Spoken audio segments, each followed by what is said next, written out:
The modern financial landscape, a sprawling and often opaque entity, is an industry that readily invites skepticism and with considerable justification. Throughout history, the financial sector has played a significant role in instigating major economic downturns, eroding the hard-earned life savings of countless individuals and transforming essential commodities into speculative assets ripe for profit-taking.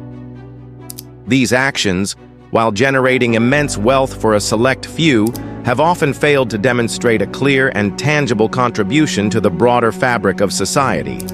However, it is crucial to recognize that finance, in its fundamental form, is a potent instrument within any economic system, possessing the capacity to generate substantial societal good. It facilitates the efficient allocation of resources, streamlines the flow of trade, and enables individuals to exchange future intangible value for immediate tangible needs. This function is not exclusive to capitalist economies.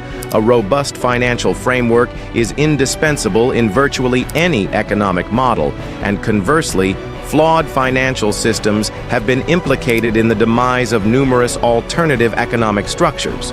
Yet finance remains at its core a tool. Its potential for both constructive and destructive outcomes is immense, particularly when its growth surpasses its intended utility. In our contemporary world, the financial industry has ascended to become one of the most dominant and influential systems globally.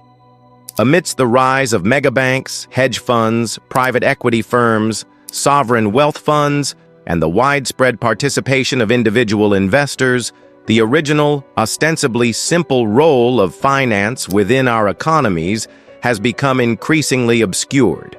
The fundamental principles of finance are, in fact, surprisingly straightforward. However, the layers of manufactured complexity that have been superimposed upon this system constitute a significant part of the problem. To gain a clear perspective, it is imperative to take a step back and comprehend the intended function of this system, as well as its inherent limitations. Therefore, we must address critical questions. What is the intended role of finance within an economy? Is it currently fulfilling that role? And what are the ramifications of an excessively large financial sector? The question of whether the financial industry delivers a net positive contribution to the economy remains a contentious subject to ongoing debate. Nevertheless, a transformative force is reshaping the way we generate value. Artificial intelligence, AI. Similar to the internet boom of the late 1990s, the current surge of interest in generative AI is driven by rapid advancements and novel applications across all sectors of the economy. Indeed, AI is fundamentally restructuring the economic landscape and redefining the value proposition of human labor. AI skills are no longer a fleeting trend. They have become an indispensable necessity. Proficiency in utilizing AI tools enhances an individual's value, secures career prospects, and provides a competitive advantage over other job candidates, colleagues, and businesses. Because of this change, it is very important to keep up with the changing times. Defining the boundaries of the modern financial industry is a complex endeavor. To proceed with clarity, it is essential to establish the foundational concept of finance. At its most basic level, the financial industry has historically served as the intermediary between capital and the other factors of production: land, labor, and entrepreneurship. It channels surplus capital or wealth into productive economic activities to generate a return on investment. In the context of land, the financial industry, ideally, directs capital investments toward projects that maximize value, such as utilizing savings deposits to fund property development. Regarding labor, the financial industry provides capital to workers, enabling them to acquire assets through mortgages and engage in consumption through credit cards. Here, present capital is exchanged for a share of the value of the worker's future labor. Furthermore, with respect to the fourth factor of production, entrepreneurship, which dictates the allocation of limited economic resources. The financial industry is intended to regulate this factor by providing capital only to those ideas and businesses with the greatest potential to generate value. For example, if two entrepreneurs seek funding for a cancer cure, one a seasoned oncologist and the other a high school dropout, the financial industry must determine the optimal allocation of capital.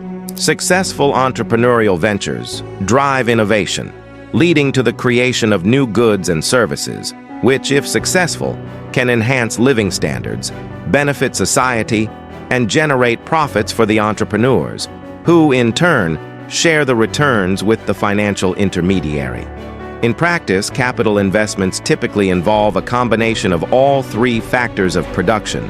While entrepreneurial ventures offer substantial returns, they also carry significant risk, necessitating thorough due diligence by financial intermediaries. The Industrial Revolution in Britain, spanning the late 18th to early 19th centuries, provides a compelling illustration of finance driving economic growth. Technological innovation and the adoption of more efficient production methods resulted in a dramatic increase in economic output. Large-scale enterprises required substantial upfront capital investments to fund the construction of textile mills, steam engines, and mechanized equipment. This was made possible by access to financial capital, which played a pivotal role in industrial expansion. However, during this period, the financial industry remained relatively small and underdeveloped, with funding primarily sourced directly from wealthy individuals, without the involvement of banks or investment funds. As the financial industry expanded, larger institutions emerged and new markets developed. The 20th century witnessed a shift in the focus of financial intermediaries from production to consumption, a logical progression. Why produce goods on a mass scale if the majority of society cannot afford them? This led to the rise of consumer credit, which, for the first time, enabled consumers to transcend the limitations of their immediate income and savings. Credit for major purchases such as automobiles, appliances, and furniture became widely available in most capitalist nations during the roaring 1920s. Mortgages became increasingly common, and the advent of data technology in the 1980s led to the widespread adoption of credit cards. From 1950 to 2008, U.S. household debt, a measure of consumer credit utilization, surged from 24% to 73% of GDP. The financial industry now allocates capital to both the supply and demand sides of the economy, driving economic growth and enhancing living standards. However, it is evident that the industry has evolved far beyond its historical role. As the financial industry has grown in complexity, the value proposition of many of its aspects to the real economy has become increasingly difficult to discern. This concern is further amplified by the sheer size and influence of some of the largest financial institutions. The annual revenues of some of these companies rival the GDPs of entire nations. While size alone may not be a cause for concern, the misalignment of private interests within the financial sector with broader economic interests raises questions about whether the industry has outgrown its beneficial role. The transition of the financial industry away from long-term productive investments, such as small business loans, toward short-term trading and interest-seeking, has become increasingly apparent. Across the globe, financial professionals analyze price movements and market data to execute trades with durations ranging from months to nanoseconds.